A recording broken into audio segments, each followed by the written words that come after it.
Hi friends, welcome back to my special food. இந்த வீடியோவில் ரொம்ப சிம்பிளான ஒரு மெத்தடில் அருமையான கேக், வெறும் டூட்டி ஃப்ரூட்டி மட்டும் சேர்த்து அருமையாக, முட்டை எதுவும் சேர்க்காமல், பிளெண்டர் நமக்கு ஸ்பெஷலாக தேவையே இல்லை, சிம்பிளாக அழகாக இப்போ நம்ம செஞ்சிடலாம். எப்படி செய்கிறது அப்படின்னு பார்க்கலாம். ஃபஸ்ட்டு வந்துட்டு இந்த கேக் டின்னை நான் ரெடி பண்ணி எடுத்து வச்சிடுறேன். இங்கே பாருங்கள், ஒரு கேக் டின் எடுத்திருக்கேன். இதில் இந்த சைடில் அப்புறம் பாட்டமில் லைட்டாக ஆயில் அப்ளை பண்ணிவிட்டு அதில் ஒரு பட்டர் ஷீட் போட்டு வச்சிடுறேன். அந்த பட்டர் ஷீட் மேலேயும் லைட்டாக ஆயில் அப்ளை பண்ணிவிட்டு இப்போ இந்த டின்னை எடுத்து வச்சிடலாம். இப்போ நம்ம ஃபஸ்ட்டு மாவெல்லாம் மிக்ஸ் பண்ணி எடுத்துக்கலாம். நான் இங்கே ஒரு மிக்சிங் பவுல் எடுத்துகிட்டு அதில் இந்த மாதிரி ஜலிக்கிறதுக்கு ஒரு ஜல்லடை எடுத்து வச்சுக்கிறேன். அதில் 1.5 கப் வந்துட்டு மைதா மாவு சேர்த்துக்கலாம். ஒரு சின்ன சைஸ் கப்பு தான். இதில் 1.5 கப் மைதா மாவு சேர்த்துக்கலாம். அடுத்து 1/2 teaspoon baking soda, 1 teaspoon baking powder. இது மூணையும் நம்ம அப்படியே ஜலிச்சு சேர்த்துக்கலாம்.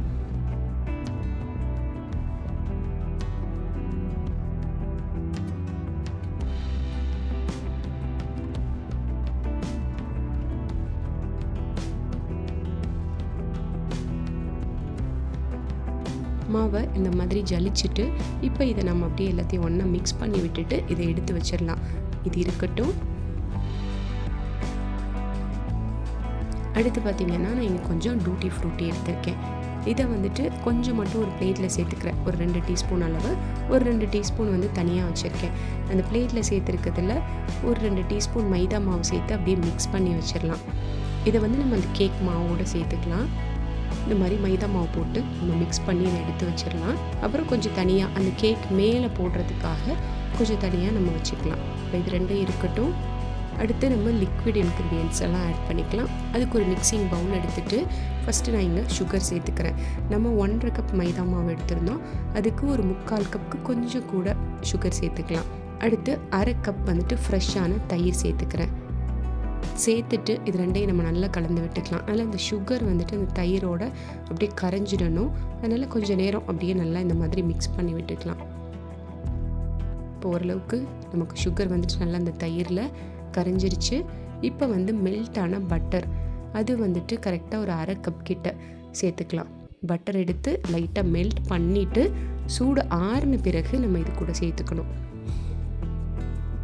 சேர்த்துட்டு நல்லா இந்த மாதிரி கலந்து விட்டுக்கலாம். 1 டீஸ்பூன் வெண்ணிலா எசன்ஸும் இங்கே சேர்த்துக்கோங்க. நான் அது வீடியோ ஆன் பண்ண மறந்துட்டேன்.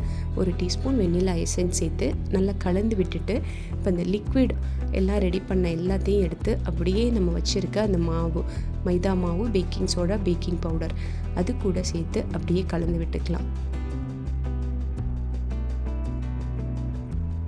கலந்து விட்டுட்டு 1/2 கப் பால், நல்லா காய்ச்சி ஆற வச்ச பாலையும் சேர்த்து கலந்து விட்டுக்கலாம். பால் சேர்க்கும்போது ஃபஸ்ட்டு ஒரு 1/4 கப் சேர்த்துக்கோங்க. சேர்த்து இந்த மாதிரி அப்படியே கலந்து விட்டுக்கோங்க. பேட்டர் வந்து ரொம்ப திக்காக இருந்ததுன்னா மீதி இருக்கிற 1/4 கப்பையும் சேர்த்துக்கோங்க. 1/2 கப் கரெக்டாக இருக்கும்.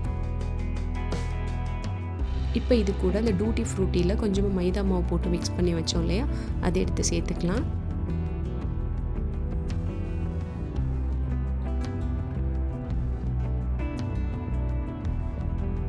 இந்த மாதிரி சேர்த்துட்டு திரும்பவும் நல்லா கலந்து விட்டுக்கலாம்.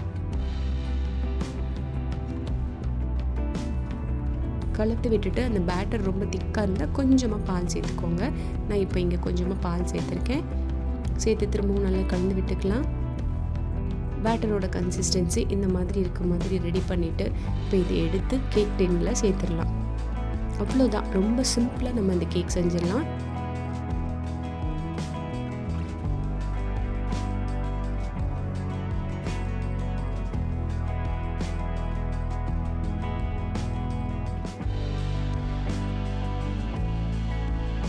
கேக் டின்னில் சேர்த்துட்டு இது மேலே கொஞ்சமாக இந்த டூட்டி ஃப்ரூட்டியை நம்ம அப்படியே சேர்த்துக்கலாம். இந்த மாதிரி தூவி விட்டுட்டு ஒரு 2-3 டைம் இப்படி டேப் பண்ணி விட்டுட்டு இதை எடுத்து ஓவனில் வச்சிடலாம். நீங்கள் ஓவன் இல்லை இட்லி பாத்திரத்தில் வேக வைக்கிறதுனாலும் வேக வச்சுக்கலாம்.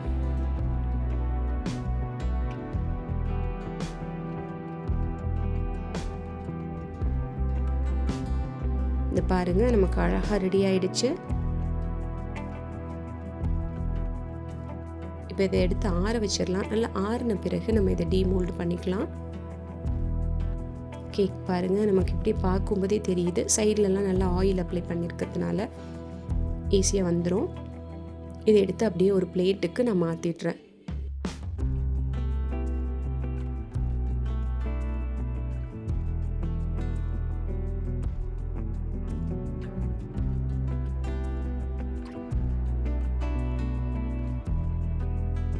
இப்போ இது மேலே இருக்க அந்த பட்டர் ஷீட்டை நம்ம எடுத்துடலாம்.